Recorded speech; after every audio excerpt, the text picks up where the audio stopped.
When teaching about energy and things like that, science in general, STEM activities, if you just give them a piece of paper with a picture and a bunch of words on it, I mean, sure, a couple of them will get the concept, but if they see things like this on the table and they see the wires and the toolbox out, it really gets them, fired up.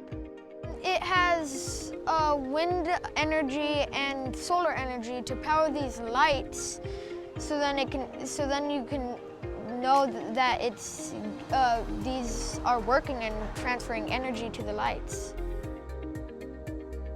I like the thing about the windmill, that it creates a lot of energy off of like a simple thing like air or sun.